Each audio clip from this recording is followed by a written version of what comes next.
السلام علیکم ناظرین، آپ جڑ رہے ہیں ابھی دا اسٹیٹ انکلیو نیوز کے ساتھ اور میں ہوں آپ کی میزبان مہوش لطیف۔ ناظرین، ابھی جو ہمارے ساتھ شخصیت موجود ہے ان کا نام نادم جی امیر ہے۔ سب سے پہلے ان کا ہم ہمارے شو پہ خیر مقدم کرتے ہیں۔ السلام علیکم۔ میں آپ کے لیے ایک چیز لائن پہلے بولوں گا، وہ آئے گھر ہمارے خدا کی قدرت، کبھی ہم ان کو اور کبھی اپنے گھر کو دیکھتے ہیں، کیونکہ آپ جیسی بچیوں کا جو یہ میں دیکھ رہا ہوں ٹرینڈ اس 2021-22 میں، یہ موسٹ انکریجنگ ہے۔ You are very young girls and you have put yourself in the business of media, اور آپ ڈفرینٹ ٹاپکس پر بات کرتے ہو لوگوں کے ساتھ۔ پہلے میں آپ کو مبارکباد دیتا ہوں that you are doing good job. آپ مجھے بولے آپ کس بات پر مجھے سوال کرنا چاہتے ہیں؟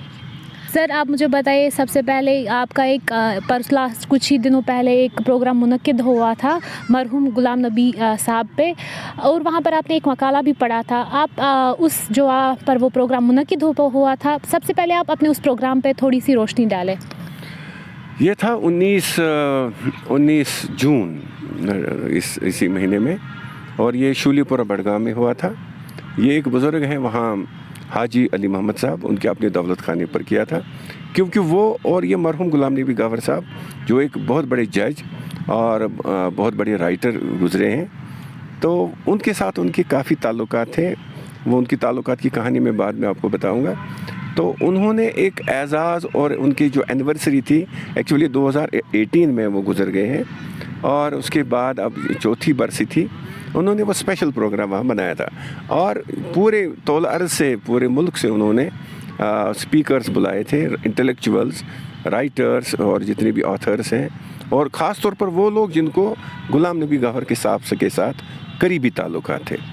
تو میں ایک خوش نصیب ہوں جس کو اس پروگرام میں حصہ لینے کا موقع ملا، اور میں نے بھی اپنی جو میرے حد مقدور کی جو بات تھی، ان کی شخصیت پر، جو ان کی پرسنالٹی تھی، اس پر روشنی ڈالی۔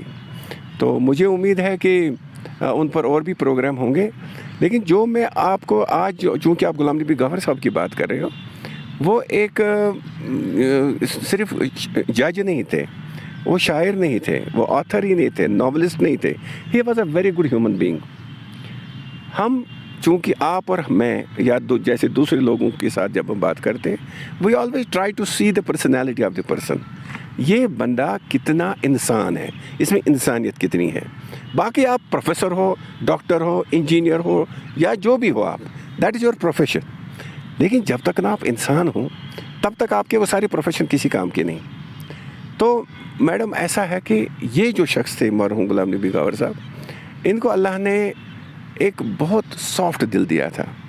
جس شخص کے گھر میں ہم نے یہ فنکشن کیا، انہوں نے اپنی تقریر میں وہاں کہا کہ غلام نبی گاور کے ساتھ جو میرے تعلقات تھے وہ ایسے تھے کہ گاور صاحب وکالت پڑھ کے آئے علی گڑھ مسلم یونیورسٹی سے، ان کو بڑگام کے کسی تحصیل میں ان کو پوسٹنگ ہوئی، ان دنوں نہ گاڑیاں تھیں، نہ بجلی تھی، رسول رسائل کے انتظامات نہیں تھے، تو ہی lived somewhere in a particular room. تو لیکن چونکہ وہ اچھے گھرانے سے تعلق رکھتے تھے، ان کو کافی وہ تھا اپنا اثر و رسوخ، لیکن ان کو جہاں وہ رہنے لگے دیٹ واز اے رینٹڈ روم۔ اس روم میں رہتے ہوئے انہوں نے ایک کک کی تلاش کی، اور یہ جو حاجی علی محمد صاحب ہیں، انہوں نے سنایا کہ میں 8ویں جماعت کا اسٹوڈنٹ تھا اس وقت، اور مجھے خدمت کرنے کا موقع ملا غلام نبی گاور صاحب کے ساتھ۔ لیکن ایک دن، چونکہ آپ کو پتہ ہے وکیل صاحبان کے گھر میں کتابیں بہت ہوتی ہیں، تو چونکہ ان کو مت کوئی لڑکی تھی گھر میں، عورت تھی جو گھر سنبھالتی، وہاں ساری کتابیں بکھری پڑی تھی، یہ انہوں نے سنایا۔ بولا ایک دن وہ گئے ڈیوٹی پر، اور میں نے وہ کتابیں سنبھالی۔ اب یہ کتابیں جو ہوتی ہیں یہ والیومس وائز ہوتی ہیں، جیسے کرمنل لا پر کوئی کتاب تھی، اس کو والیوم 1، والیوم 2، والیوم 3، بولا میں نے ان کو سجایا، ان کو ریکس پر رکھا۔ شام کو وہ جب آئے، وہ دیکھتے ہیں کہ کتابیں بڑی طریقے سے ڈسپلن طریقے سے سجائی گئی ہیں۔ انہوں نے پوچھا اس کوک سے، بولا یار یہ کس نے کیا؟ بولا جناب یہ میں نے کیا۔ بولا تم پڑھے لکھے ہو؟ بولا ہاں، کیوں نہیں، میں نے 8ویں پاس کی ہے۔ بولا تم پھر کوک کام کرنے کیوں آ گئے؟ بولا نہیں، یہ میری خوش قسمتی ہے، آپ جیسی شخصیت کا میں کوک بن گیا۔ انہوں نے، وہ اتنا نرم دل، اتنا شفیق، اتنا رفیق تھا غلام نبی گاور صاحب، انہوں نے اس کوک کو جو 8ویں جماعت میں تھا اس کو 10ویں تک پڑھائی، اسکول میں ایڈمیشن کروایا اور 10ویں پاس کروایا. اور وہ زمانہ ایسا تھا کہ 10ویں جماعت کے بچے بھی ٹیچر لگ جاتے تھے. انہوں نے سنایا کہ میں جی ٹیچر لگ گیا ان کی بدولت. آج ماشاءاللہ اب وہ بزرگ ہیں, ان کے بچے ڈاکٹر ہیں, اسی علی محمد صاحب کے, اس کے نا ہاں یہ حاجی علی محمد. بولا وہ سب ان کی مرہونی منت ہے. اگر ان کے پاس میں نہیں گیا ہوتا ایز کک, اور میں نہیں گیا ہوتا ان کی خدمت میں, تو نہ میں خود پڑھتا نہ میرے بچے آج اتنی قابل اور اتنی کامیاب ہوتے. تو میڈم میں ایک چیز آپ کو یہ یہاں اس انٹرویو کے ذریعے لوگوں کو بھی بتانا چاہوں گا that we should be human beings first. چاہے آپ کے سامنے کوئی بھی ہو, you should have good relations with people, you should be well wisher of people. آپ کو لوگوں کے ساتھ شفقت اور محبت ہونی چاہیے. یہ نہیں یہ دیکھ کر کہ کون میرا رشتہ دار ہے, کون میرا پڑوسی ہے, کون میرا اپنا ہے.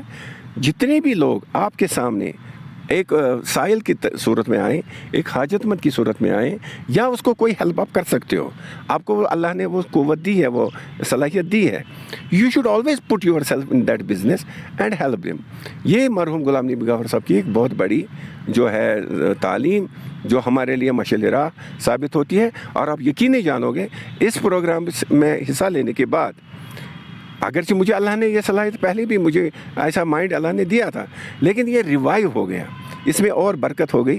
اور میں نے اللہ سے دعا کی کہ یہ صلاحیتیں جو غفر صاحب میں تھی کاش وہ میرے اندر بھی آ جائیں, آپ جو بچے ہو آپ کے اندر بھی آ جائیں, تاکہ یہ دنیا بذات خود جنت بنے. وہ جو جنت کی بات اللہ کہتا ہے نا, وہ مرنے کے بعد ملے گا, وہ دیکھا جائے گا, جب وہ دے گا اس قابل ہم ہوں گے نہیں ہوں گے. لیکن اگر ہم اس دنیا کو جنت بنائیں گے, ہم دونوں جنتوں کو انجوائے کریں گے. وی ول لیو اے گڈ لائف, اور دوسروں کو بھی ہم اچھی زندگی گزارنے کا موقع دیں گے. آپ ایک آئی ٹی آفیسر بھی رہ چکے ہیں, اچھا امپلائی بھی رہ چکے ہیں, لیکن اس کے علاوہ آپ ایک آتھر بھی ہے. آپ ہمیں بتائیے کہ آپ کس بارے میں زیادہ فوکس دیتے ہیں اپنی رائٹنگس کے تھرو؟ میرا جو بھی فوکس رہتا ہے وہ یوتھ رہتا ہے.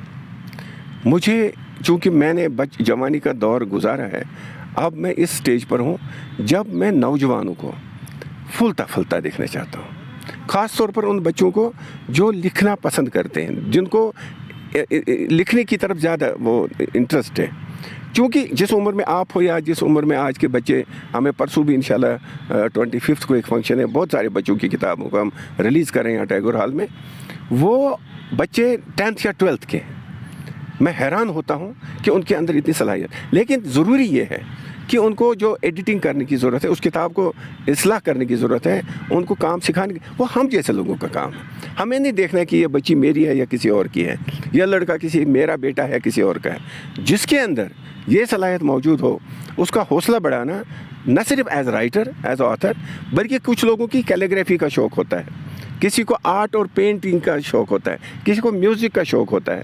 جس کو جس لائن میں اللہ نے انٹرسٹ ڈالی ہے اس میں ہم بڑوں کو ان کا حوصلہ بڑھانا, تاکہ کل آپ ہوں گے ہماری عمر کے اور یہ دنیا چمکتی رہے گی ستاروں کی طرح, جیسے آسمان میں رات کو ستارے چمکتے ہیں. جی بالکل. یہاں پر بہت سارے آرٹسٹ ہیں ہمیں کشمیر میں دیکھنے کو ملتا ہے, چاہے وہ کیلیگرافی آرٹسٹ ہو, اسکیچ آرٹسٹ ہو, یا کوئی بھی آرٹسٹ ہو, لیکن جو آئے دن ان کو ایک ہی, ہر کسی آرٹسٹ کی یا جو ٹیلنٹ ہے ہمارے کشمیر میں, ان سب کی ایک ہی ہمیشہ کمپلین ہوتی ہے کہ ہمیں پلیٹ فارم نہیں مل رہا ہے. اس بارے میں آپ کا کیا کہنا ہے؟ پلیٹ فارم آپ کو پتہ ہے پچھلے کچھ سال ہمارے کووڈ کے گزرے, اس سے پہلے بھی کوئی اچھا انتظام نہیں تھا.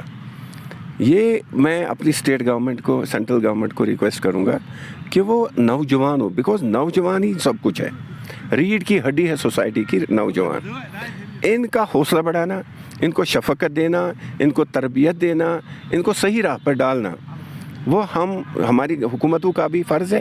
اور جو سماج میں جو آسودہ حال لوگ ہیں, those who can afford to pay money to these young boys, جو اسپینڈ کر سکتے ہیں اپنا پیسہ, اپنی انرجی, اپنا ٹائم, وہ ہم سب پر فرض ہے کہ جو یہ نوجوان ہیں ان کو آگے بڑھائیں اور ان کو ترقی ہو جائے.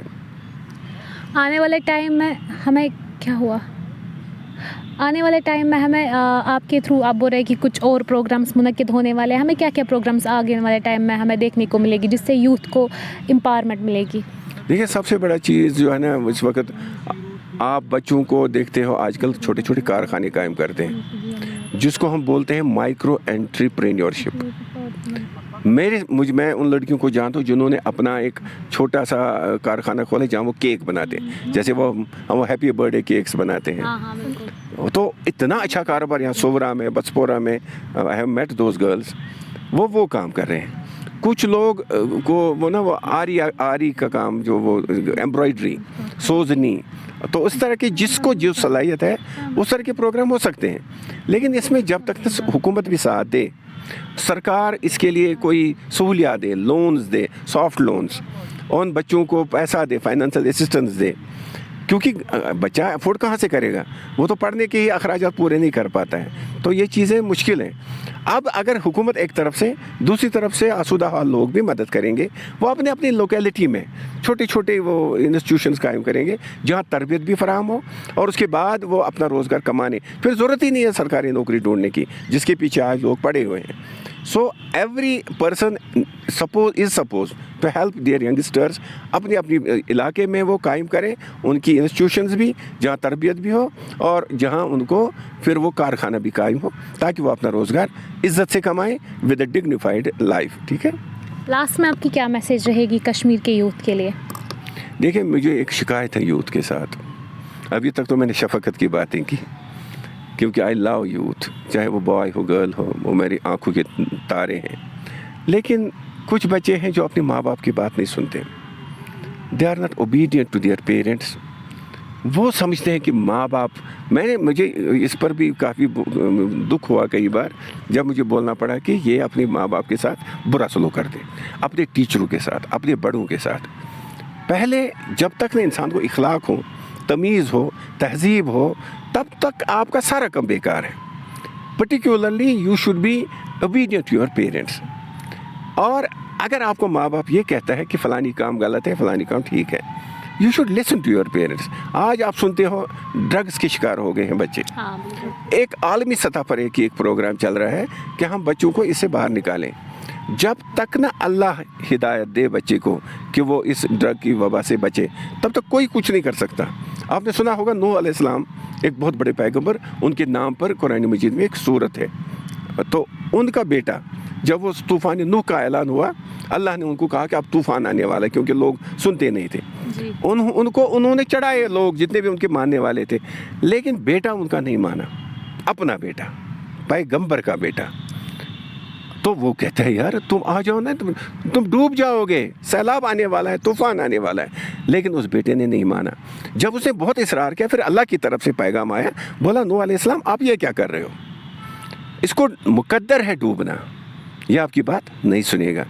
تو مجھے افسوس ہے اگر اس طرح کے بچے ہمارے ہوں، تب تو ہمارا کام نہیں بنے گا، یہ سماج ٹھیک نہیں ہو جائے گا، ہمارے سماج میں بہتری نہیں آئے گی. ہمیں چاہیے کہ جو جتنے بھی بچے ہمارے ہیں جن کو آپ کہتے ہو آپ میسیج دے دو، میں ان کو مؤدبانہ گزارش کرتا ہوں کہ وہ بحیثیت مسلمان اگر وہ ہیں، ایون ہندو بھی ہیں، کسی بھی اسکرپچر میں جو بھی ریلیجس بک ہے وہاں کہیں نہیں لکھا کہ اپنے ماں باپ کے ساتھ اونچی آواز میں بات کرو، اف تک مت کرو جب وہ آپ کو اچھی بات کہیں، کیونکہ ماں باپ کو ہی پتہ ہوتا ہے میرا بچہ کیسے ٹھیک رہے گا. اس لیے میری دعا ہے کہ ہمارے بچے صحت و سلامت رہیں اور وہ اپنے ماں باپ کے تابع دار رہیں. کبھی بھی وہ کام نہ کریں جس سے ماں باپ ناراض ہو یا ان کا اللہ اور اللہ کا رسول ناراض ہو صلی اللہ علیہ وسلم. تو ناظرین، ابھی آپ نے دیکھا یہ ہمارے ساتھ موجود تھے نادم جی میر صاحب، جن نے ابھی اپنے تجربوں کے بارے میں ہم سے بات کی اور ان کی کیا ہمارے نوجوانوں کے لیے میسیج تھی کہ اپنے جو ماں باپ ہے، والدین ہیں، ان کی بات سنیں، کیونکہ ایک والدین کبھی اپنے بچوں کا برا نہیں سوچ سکتا. آگے بھی ہم آپ تک ایسے ہی لوگوں سے ملانے کی کوشش کریں گے اور ان سے ان کے تجربے جاننے کی کوشش کریں گے. فی الحال کے لیے اتنا ہی. آگے بھی ہم آپ تک ایسے ہی رپورٹس پہنچاتے رہیں گے. تب تک کے لیے بنے رہے ہمارے channel the state enclave news کے ساتھ. میں محوش لطیف سری نگر سے.